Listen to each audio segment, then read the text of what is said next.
All right, now the amount of exposure of children to sexually explicit content through pornography, media, the internet, the home environment, cell phones, you name it, might be some of the causes of the increase in underage sexual assaults reported over the years. This morning, we continue our focus on the issue by going deeper into the causes and how we can protect our children. So in studio now, we've assembled a very strong panel for you. This panel consists of, firstly, William Bird. He's the director at the Media Monitoring Africa.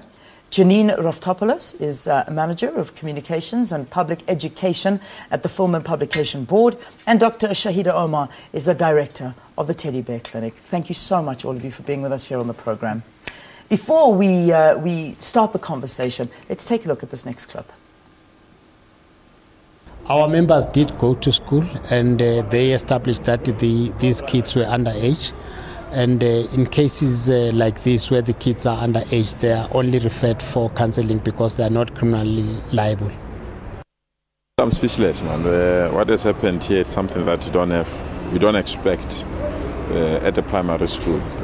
And if you check the ages of these young ones, they're very young, I mean, between 8 and 10, to be accused of sexual assault. It's a serious offense. So I've met with both families now.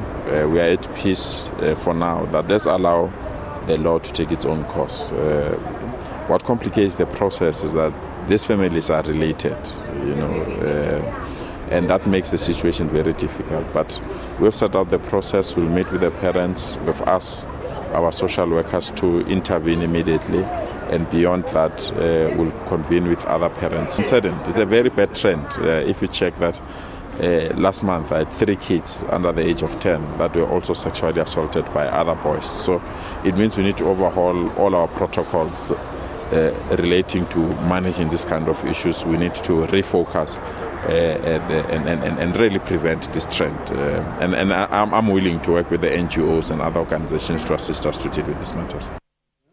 All right, there you go. That's the MEC's response to this incident that happened last week, and the devastating incident where those 2 young girls were raped by their classmates, and those suspects are aged between 7 and 10 years old committing those rapes. So it's something that I know all of us are finding very, very difficult to grapple with. But when we talk about social media, when we talk about the exposure that our children are having, perhaps some of the blame lies there, but not all of the blame, and that's the reality. So let's talk to our guests now. Let's find out what in their minds is going on. Again, welcome. Thank you so much for coming on, I should say. But what is going on?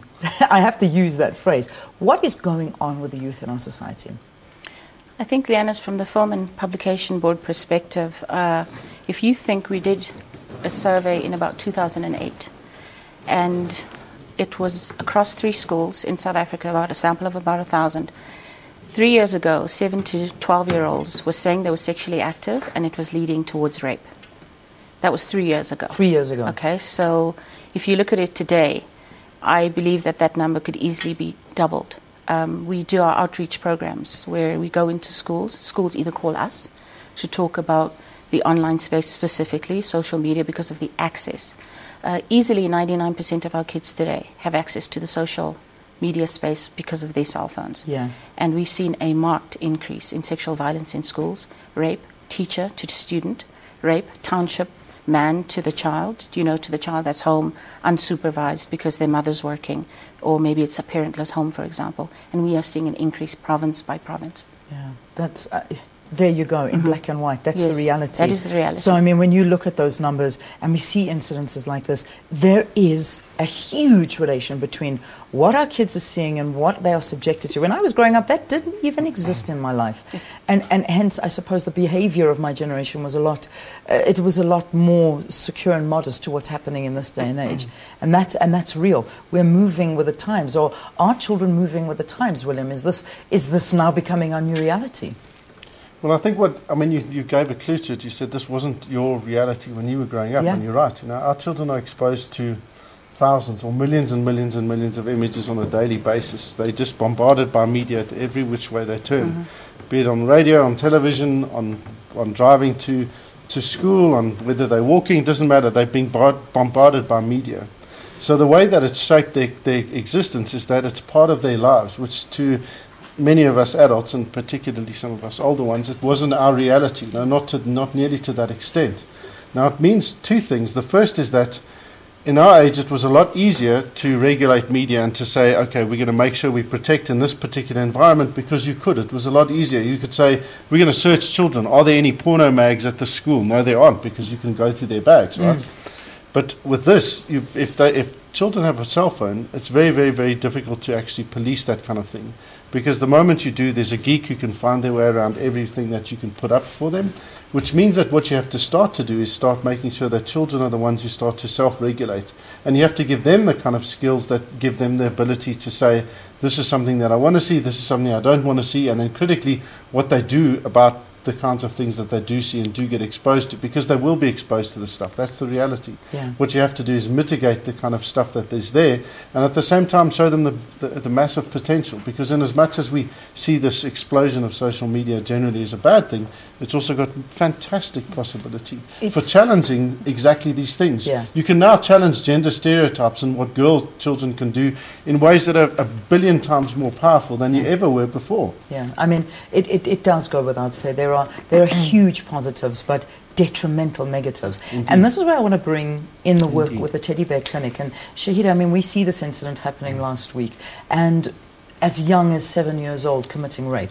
Now, and we're talking not just rape, we're talking gang rape. You know, this is ridiculous. Now, you're working with children all the time on a daily basis. When I was chatting to somebody in studio, they were saying this is the youngest incident they have ever heard of. For you, is this one of the youngest cases you've ever heard? Definitely not. We've had children as young as 5 years. Raping. Instrumental for attempted penetration and penetration. So unfortunately, that is the reality.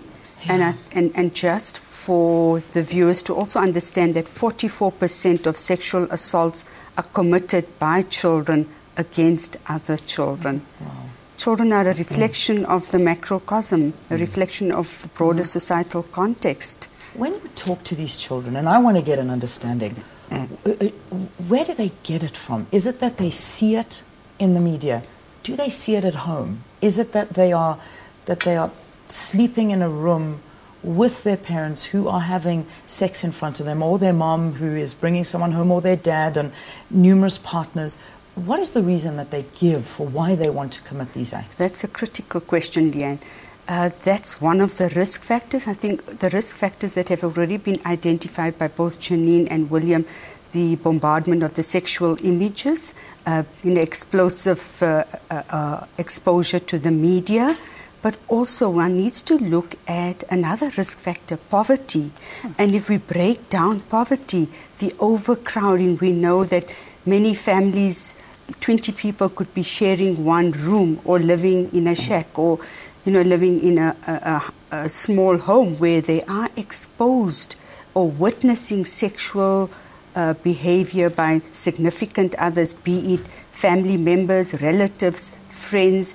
And in the work that we've done with young children, in particular young boys who have actually indicated that this has aroused them, or this has, of course, induced some kind of reasoning to engage in sexual behavior, because it's the grandiosity that's attached to it, the eroticization that, of course, they feel even being exposed to the media, sex is overrated, and this actually forces them to go ahead and try it. They get desensitized and want to do it. Yeah, yeah.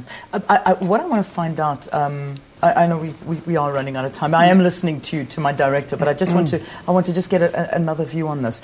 Janine, I've often left work in the morning, and I must confess, I don't watch too much television, so I don't watch too many soapies. I just don't have the time. And luckily my kids are still young, so they're watching cartoons, and I'm very happy. I want to keep them that way. Is there a medicine I can do that? Anyway, but the reality is, are we exposing our children to too much? Are they watching things that perhaps shouldn't be on at the time that it's on? We've heard of incidences where they are acting out what they saw on television, or they're acting out what they saw in a picture, photograph, magazine, on social media. This is a reality as well. Do we not need to enforce that more? You know, that's the problem with this whole scenario. We can't always be supervising our children. We just can't. But the fact is, in the same survey, 66% of them said nobody monitored their behavior on the internet or at home. Yeah. And so, just to go back to the doctor's point, there was a very recent research done by an American company, Eastern Cape, followed by Mpumalanga and then Limpopo, were the top 3 for the increase in the rise in pornography. Now, if you look at the socioeconomic factors and the poverty that she's referred to, those tend to be some of the more poorer provinces in South Africa. So there has to be a connect there. And, you know, there's a lot of probably single-parent homes, unsupervised homes, multiple partners possibly happening. There's a lot of factors that, you know, we really need to get a grip of that are now showing themselves up in the behavior that we see in our kids today. Okay. We're going to take a quick break just to sort of pay the bills, and then we're going to talk about censorship, something that I know people are against, but when we're hearing these statistics, perhaps it's something we should consider. Let's take a break. We'll talk about that after this. Stay tuned.